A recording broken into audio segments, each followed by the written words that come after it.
আজকে আমরা আলোচনা করব আমাদের আমার মানবদের যে ১১টা সিস্টেম রয়েছে, এই সিস্টেমের মধ্যে একটা গুরুত্বপূর্ণ সিস্টেম এটা হচ্ছে কঙ্কালতন্ত্র, যেটাকে স্কেলেটাল সিস্টেম বলা হয়। আপনারা একটু রাইট ডাউন করেন যে সিস্টেমটার নাম হচ্ছে স্কেলেটাল সিস্টেম।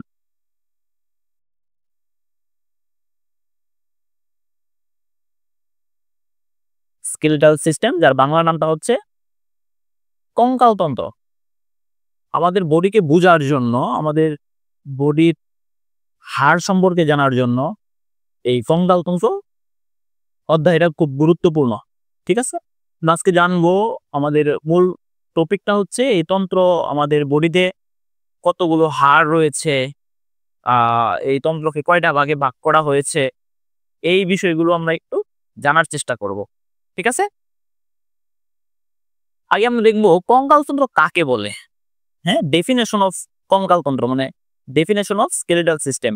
কঙ্কালতন্ত্রটা কাকে বলে, এটার সংজ্ঞাটা কি আসলে? যে সংজ্ঞাটা আপনারা একটু লিখেন। সংজ্ঞাটা হচ্ছে লিখেন যে তন্ত্র দেহের কাঠামো সৃষ্টি করে, যে তন্ত্র দেহের কাঠামো সৃষ্টি করে, যে তন্ত্র দেহের কাঠামো সৃষ্টি করে, দেহের ভার বহন করে,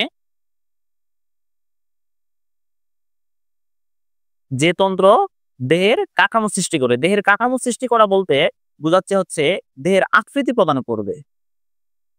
যে তন্ত্র দেহের কাঠামো সৃষ্টি করে বা কাঠামো গঠন করে, ভার বহন করে এবং ক্ষতিগ্রস্ত হবে এমন অঙ্গসমূহকে সুরক্ষা প্রদান করে, তাকে একত্রে কঙ্কালতন্ত্র বলা হয়। একটু দ্রুত লিখেন।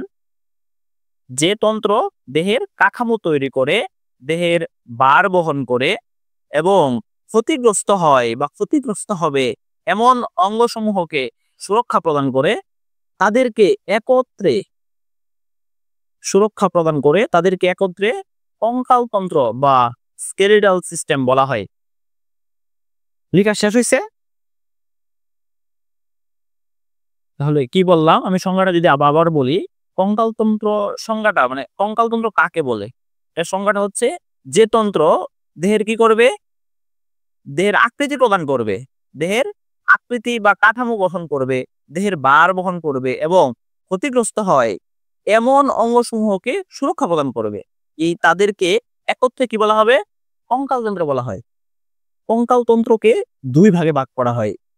কঙ্কালতন্ত্রকে লেখার দরকার নাই, একটু মনোযোগ দিয়ে শুনেন, আমি এখানে আহ আপনাদেরকে বুঝাই দিচ্ছি। কঙ্কালতন্ত্রকে দুই ভাগে ভাগ করা হয়। কঙ্কালতন্ত্রকে কয় ভাগে ভাগ করা হয়? দুই ভাগে ভাগ করা হয়। একটা হচ্ছে অক্ষীয় কঙ্কাল, আরেকটা হচ্ছে উপাঙ্গীয় কঙ্কাল। এখন বলতে পারেন স্যার, অক্ষীয় কঙ্কাল কোনটা, উপাঙ্গীয় কঙ্কাল কোনটা, বা অক্ষীয় কঙ্কাল কোনগুলো, উপাঙ্গীয় কঙ্কাল কোনগুলো? অক্ষীয় কঙ্কাল, উপাঙ্গীয় কঙ্কাল।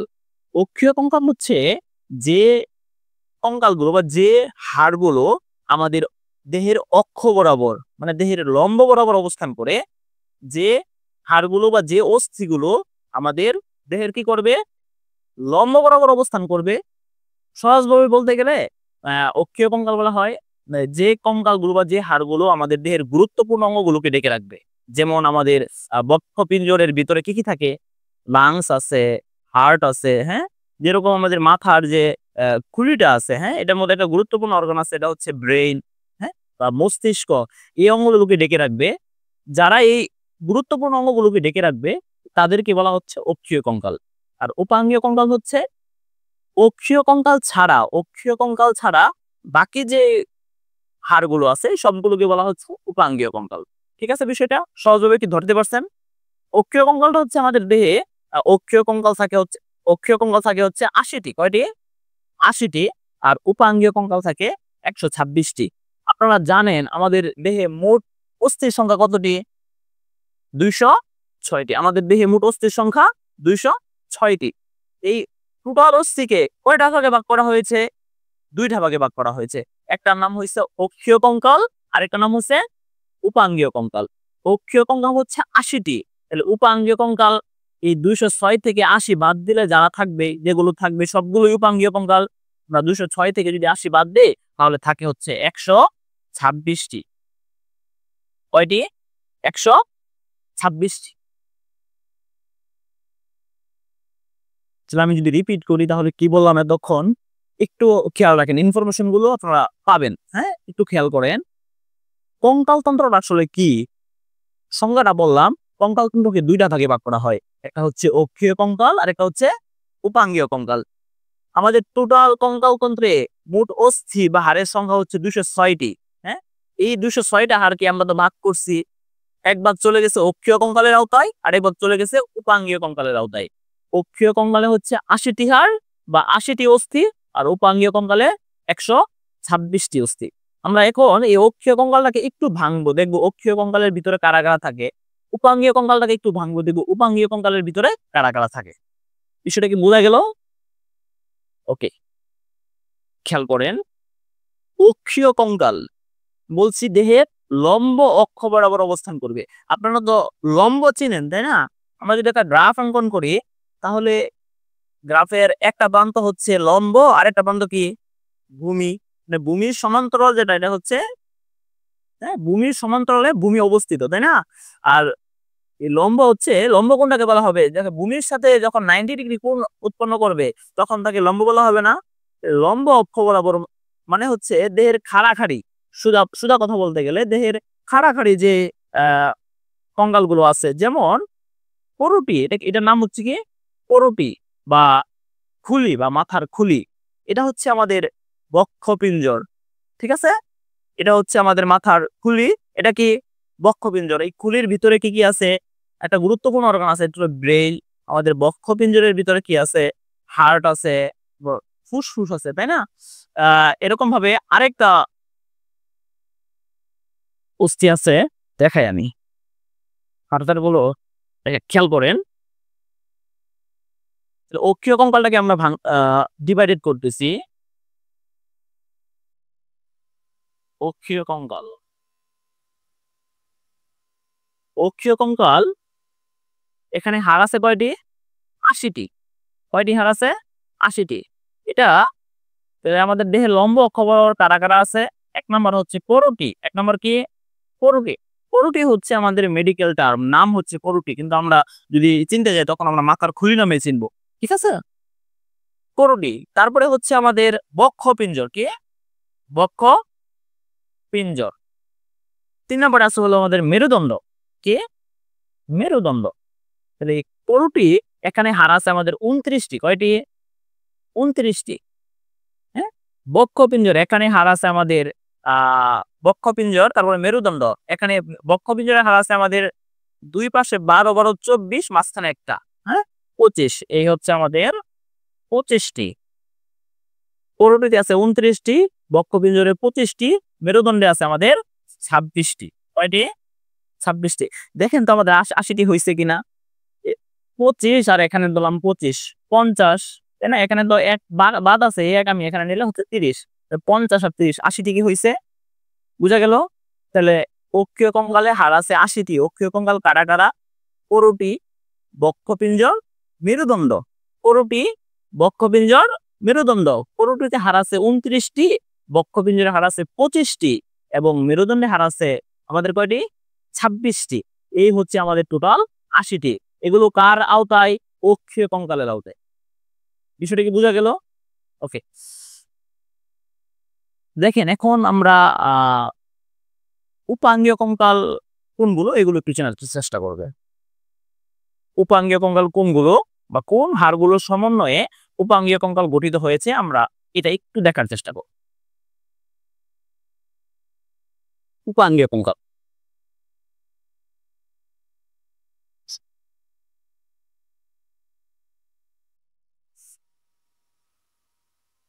আমরা কি শিখছি? যে অক্ষীয় কঙ্কাল ছাড়া বাকি যারা আছে সবাই কি উপাঙ্গীয় কঙ্কাল। অক্ষীয় কঙ্কাল আমি কাদেরকে নিয়ে, দেখেন তো অক্ষীয় কঙ্কালের আওতায় কারা কারা পড়ছে, একটু এদিকে তাকান, সবাই এদিকে তাকান। অক্ষীয় কঙ্কালের আওতায় পড়ছে আমাদের করোটি, বক্ষপিঞ্জর আর মেরুদণ্ড। আবার বলি, অক্ষীয় কঙ্কালের আওতায় কারা কারা পড়ছে? করোটি, বক্ষপিঞ্জর, মেরুদণ্ড। করুটিতে হাড় আছে আমাদের কয়টি?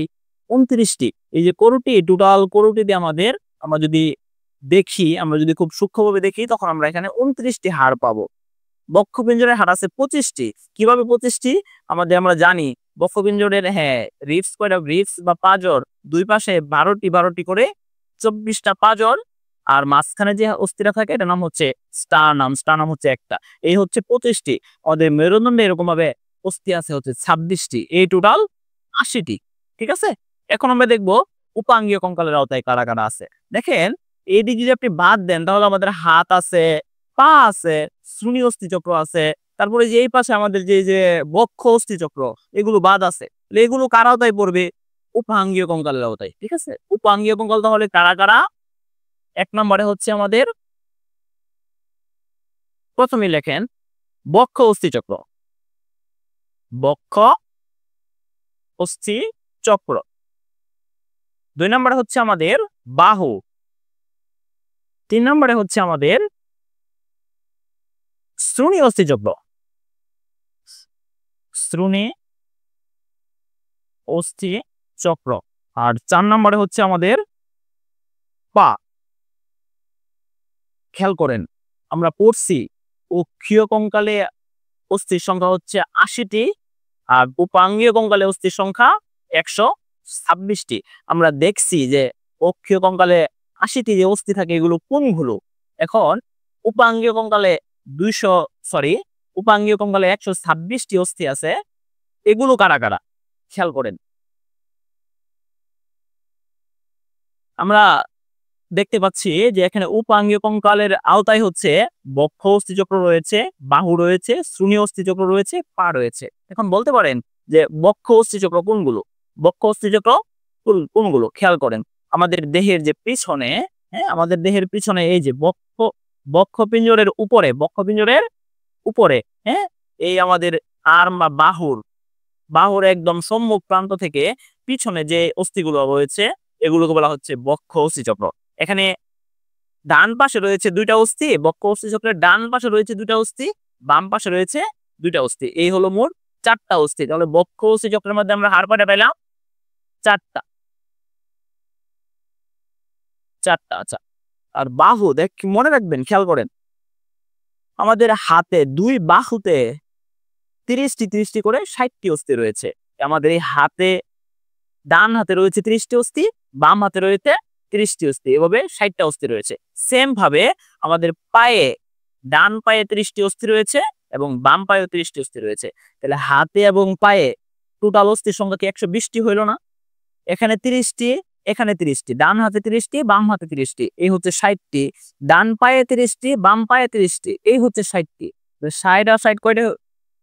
120টি হলো। তাহলে আমাদের উপাঙ্গীয় কঙ্কালে বা উপাঙ্গীয় কঙ্কালতন্ত্র বা উপাঙ্গীয় কঙ্কালে আমাদের অস্থির সংখ্যা ছিল কয়টি? 126টি। আমরা কিন্তু 120টা পেয়ে ফেলছি, পাইছি কিনা? বক্ষ অস্থিচক্রের মধ্যে আমি বলছি যে এখানে ডান পাশে রয়েছে 2টা, বাম পাশে রয়েছে 2টা, এই কয়টা হলো? 4টা। তাহলে 120 আর 4 কত হলো? 124টি। আরো 2টা অস্থি বাকি আছে। এই 2টা অস্থি হচ্ছে আমাদের শ্রোণী চক্রে, আমাদের শ্রোণী চক্র বা পেলভিক বোন বলা হয় বা হিপ বোন বলা হয়। ঠিক আছে? এই আপনারা কি 126টি অস্থি পাইছেন? তাহলে আমি যদি আবার রিপিট করি, কঙ্কালতন্ত্রকে 2টা ভাগে ভাগ করা হয়েছে। একটু খেয়াল করেন, কঙ্কালতন্ত্রকে 2টি ভাগে ভাগ করা হয়েছে। নাম্বার 1 অক্ষীয় কঙ্কাল, নাম্বার 2 উপাঙ্গীয় কঙ্কাল। অক্ষীয় কঙ্কালে অস্থির সংখ্যা 80টি, উপাঙ্গীয় কঙ্কালে অস্থির সংখ্যা 126টি। অক্ষীয় কঙ্কাল কাকে বলে? দেহের লম্ব অক্ষ বরাবর অবস্থান করে দেহের